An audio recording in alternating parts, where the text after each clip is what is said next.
J'espère que vous allez bien, en tout cas moi ça va nickel. On se retrouve aujourd'hui pour la 4e journée de Liga, comme vous le voyez au-dessus, 10 matchs analysés ensemble. Mais avant d'attaquer, n'hésitez surtout pas à aller dans ma bio, il y a un lien, vous cliquez dessus.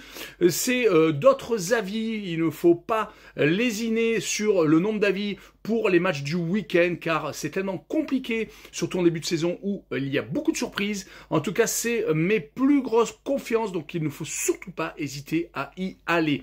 On jette un coup d'œil d'abord sur le classement, où après 3 journées, 2 équipes se détachent, le Real et l'Athletic Bilbao, 3 matchs, 3 victoires. Juste derrière, 3 équipes ont 7 points, Villarreal, Barcelone et l'Espagnol de Barcelone. Une grosse surprise. En fin de classement, malheureusement, 2 équipes n'ont pas encore gagné. Ils n'ont même pas pris un seul petit point, c'est Levante et Gijón. Gijón est passé du statut européen, voire même Champions League il y a 2 ans. Et là, actuellement, c'est très très compliqué pour le club qui est en multipropriété de la Galaxy Manchester City, juste au-dessus Majorque, et pour l'instant 18e avec un petit point. Donc les 3 équipes en difficulté n'ont vraiment pas grand-chose à se mettre sur la dent pour l'instant.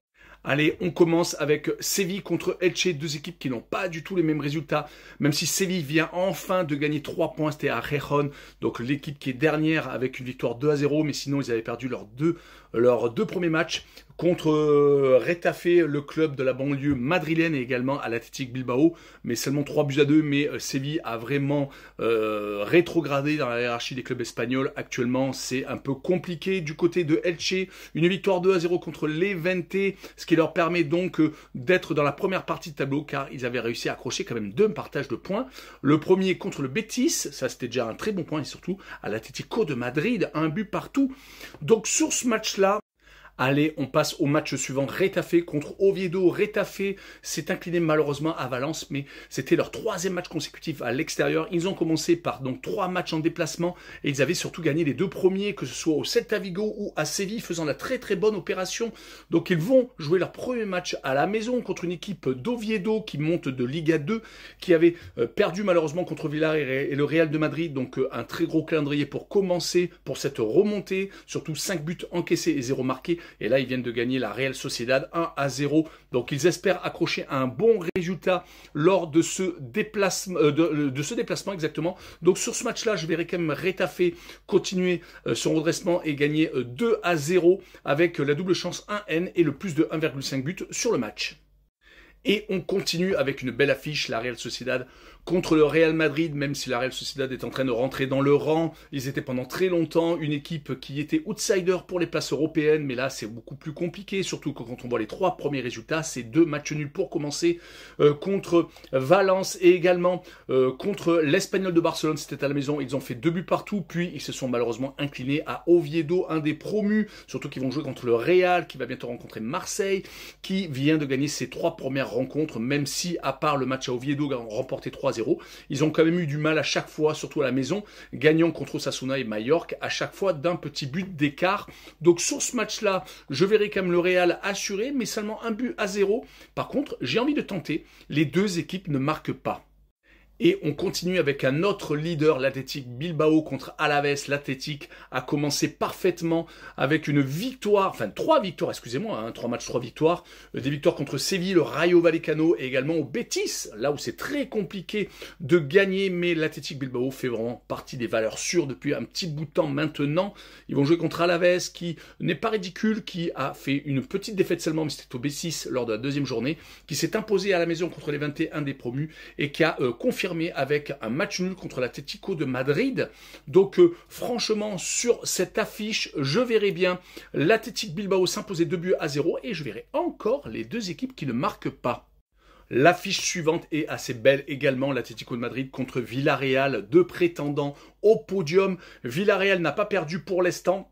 Ils se sont fait certes accrocher au Celta Vigo juste avant la trêve internationale, mais ils avaient commencé parfaitement avec 2 réceptions franchement maîtrisées, surtout la seconde, où ils avaient gagné Gijón 5-0, et ils avaient surtout entamé par une victoire tranquille contre Oviedo 2-0. Mais par contre, du côté de l'Atlético, c'est pas du tout la même chose. Une grosse déception du côté des hommes de Simeone, car une défaite à l'Espagnol de Barcelone d'entrée de jeu qui était un petit peu surprenante, mais quand on voit l'Espagnol qui a fait une très belle préparation, on y reviendra peut-être, c'était presque logique, et surtout les deux accros, que ce soit contre Elche à la maison, franchement pas normal du tout, et surtout un but partout à Alaves.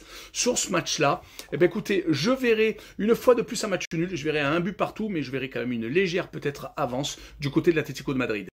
Allez, on continue avec le Celta Vigo contre Gijón. Les deux équipes ont une particularité, c'est que les trois premiers résultats ont été les mêmes.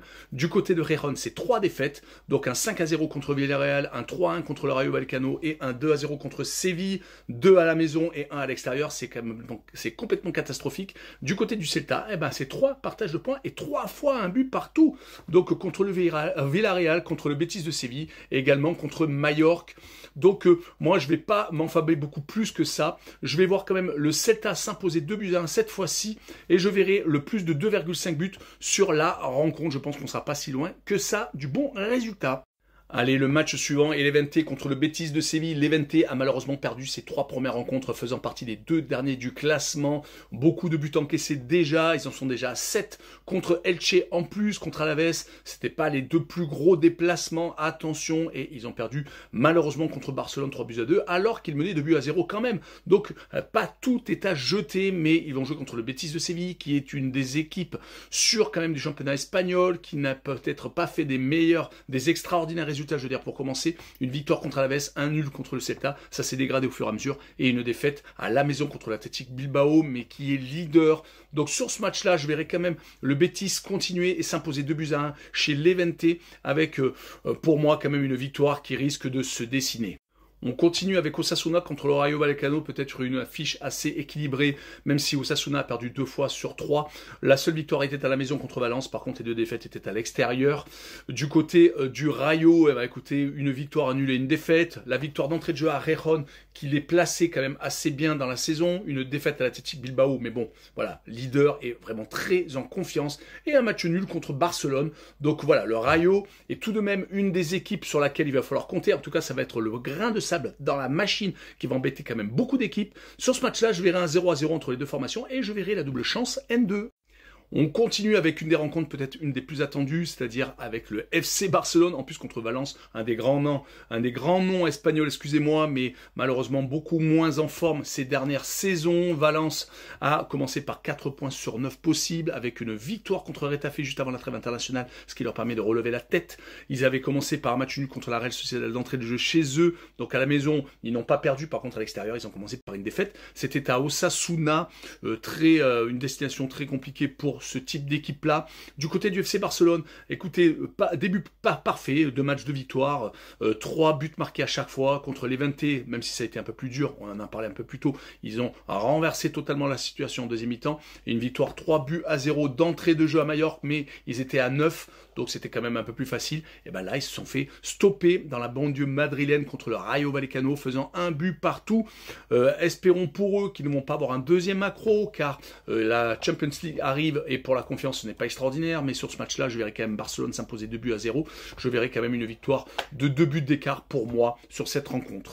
Et on finira par l'Espagnol de Barcelone contre Majorque. L'Espagnol a fait une superbe préparation, gagnant quasiment toutes ses rencontres. Et ils ont enchaîné avec des gros résultats, surtout à la maison, car ils se sont imposés contre l'Atlético de Madrid dans les jeux, 2 buts partout, créant la surprise. Puis, ils ont battu Osasuna 1-0 lors de la 3e journée. Et au milieu, ils sont allés faire match nul à la Real Sociedad, tranquille, comme une équipe qui est outsider pour les places européennes. Espérons pour eux qu'ils vont continuer donc contre Majorque, qui de son côté n'a pris qu'un seul petit point.